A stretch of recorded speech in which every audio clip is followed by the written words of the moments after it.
Hey guys, welcome back to my channel. Today we are going to be reacting to this review on Lady Ballers, the new film from the Daily Wire about trans women in sports. It's a satirical film making fun of the very concept of, trans women athletes in sports. So the first thing I want to note is that she straight up admits that she didn't even watch the film. She's basing this review, quote unquote review, on the trailer and reviews of it. So she says the heart of Lady Ballers is a transphobic message from the far right. It's based on a sweeping lie. This movie pretends that adult men can simply declare themselves women without taking any steps to medically transition and go out and conquer sports. Well, first off, I just want to make the obvious point that there's at least one case in Connecticut of a high school trans girl who competed in the female sports division without taking any HRT, without taking any steps towards medical transition. So there we go. And she did pretty well from what I can recall. So we already have at least one case of a trans girl competing without medical transition in the female division. So there we go. That's already, not very accurate of reporting. This movie parrots to real life lies about trans people who play sports and even trans people who do not, blah, blah, blah. It's a male power fantasy that it depicts out of shape, unathletic men constantly dunking on women. The movie's premise is rather simple. By virtue of simply being born with balls, men can dominate any woman on the court, when it's more likely the case that any cis woman who's put in time down at the recreation center would dribble circles around these men. I mean, it's probably not true. But let's see what she has to say. Okay, so conservatives need you to believe it's possible for a situation like the one depicted in Lady Ballers to be possible. That way they can make sweeping generalizations like, quote, men are generally superior athletes to women to justify misgendering trans women in sports as men. I mean, to think that generalization is sweeping. I mean, no, it's not sweeping. Males are generally superior athletes to females. That is just an established fact. That is the entire logical basis for making a difference between male and female leagues in the first place, is precisely because of the generalization that males are superior athletes to females in most cases on a normal distribution relative to the fact that they've gone through male puberty, and male puberty confers a whole host of physiological advantages. And it's not even male puberty, just like being born male itself confers a number of advantages. So she goes on to say, lying lets them ignore what a gender transition does to a trans woman's body. Even experts opposed to trans women participating in women's sports agree that athletic performance is severely degraded once trans women start estrogen treatment. Their concern is whether athletic performance is degraded enough to erase all alleged biological advantages. Notice this phrasing here, alleged biological advantages.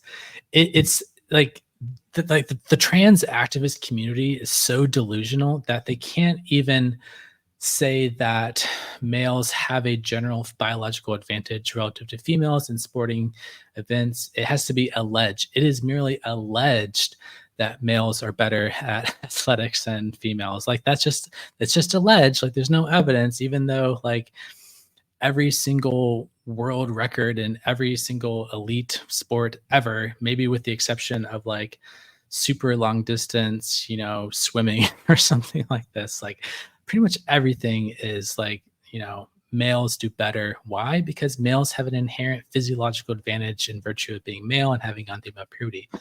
But I want to comment on the journalistic integrity of this, of Katelyn Burns, because she, in this sentence, I was so confused. It took me a long time to figure out what she's trying to say, because she links this link here, athletic performance is severely degraded. So I was confused why she did this, because if you actually look where this link goes, so this link goes to this journal article here, Trans Women Elite Athletes, their extra percentage relative to female physiology.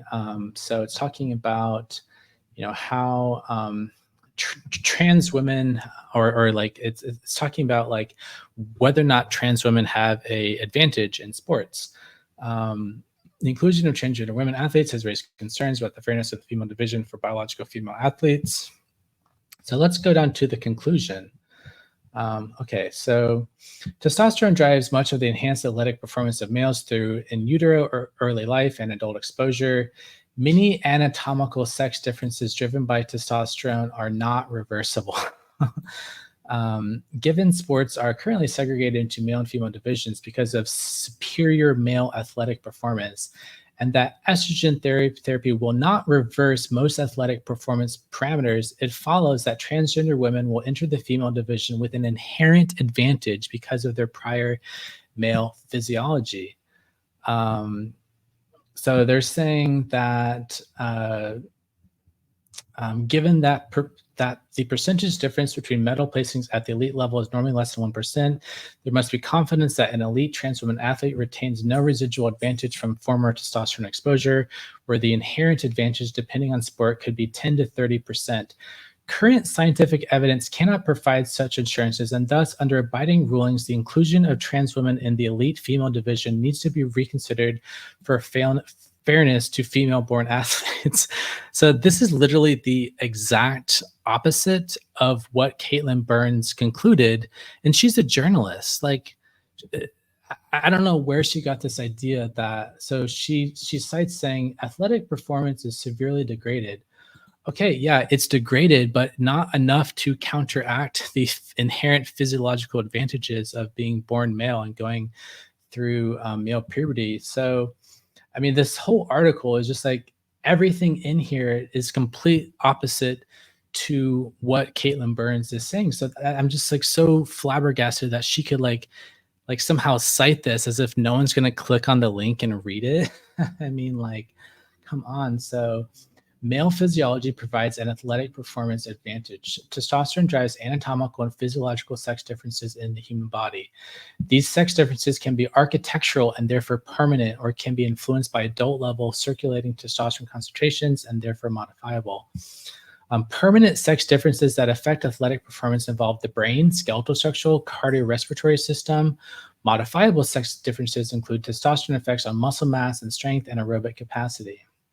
So there's anatomical sex differences in the brain that affect, these have an impact on better motor skills, visual spatial skills, and proprioception will improve coordination and subsequent athletic performance.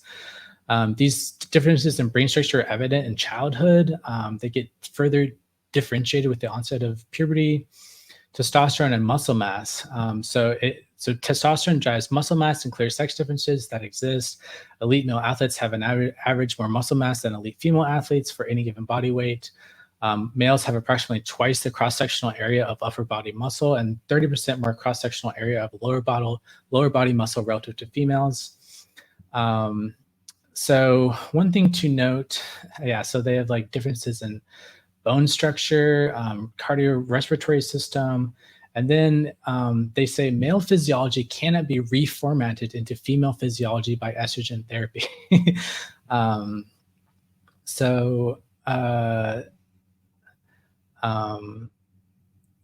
Like in recent studies of transgender women, one quartile failed to achieve any significant suppression. Estrogen therapy does not reformat male-like brain networks. Estrogen therapy does not reformat male skeletal architecture, but does decrease muscle mass. Okay, so it decreases muscle mass. Studies report muscle mass loss with a 5% loss for lower limb mass or a 9.5% for total muscle mass after 12 months of estrogen therapy. The loss of muscle mass, however, the loss of muscle mass did not, however, associate with loss of strength or muscle fiber density or performance. Like the estrogen therapy does decrease your muscle mass, but it doesn't really impact performance that much.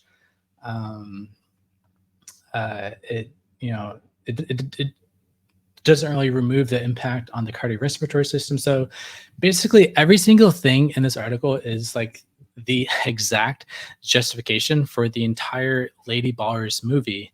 But it's just that the Lady Ballers movie does it through satire, and it does it through kind of like a parody. It's supposed to be funny, just to take an absurd situation. But but that's even a more nuanced argument than the nonsense argument made in Lady Ballers. In the same way that the right pushes a lie about trans athletes, it also pushes a lie about the providers of gender affirming care for trans minors. So yeah, she's saying no one is truly motivated by this very nuanced argument. Instead, the right has to lie. Conservatives need you to believe that doctors are constantly circling, blah, blah, blah. Okay, where's it saying? Conservatives often claim to be quote unquote defenders of reality in the transgender debate. But if that were truly the case, then why do they have to constantly lie about trans issues? It's they who are manipulating what people perceive as reality. I mean, that's so ironic. Like, how can you complain that, like, you know, like you can't say you're a defender of reality and then quote a research paper trying to make that research paper say that athletic performance is severely degraded, and then completely ignore every single piece of research actually cited in the research paper that goes counter to your claims and fully supports the basic argument of Lady Ballers, which is that it is unfair for trans women to compete in, you know, the female sports category. So it's like trans activists are just so like, I mean, I don't know how to describe it other than like delusion. And it's also, but it's also very narcissistic. It's like narcissistic delusion. But, and I don't know. I just don't understand it. Like, how can you call yourself a journalist?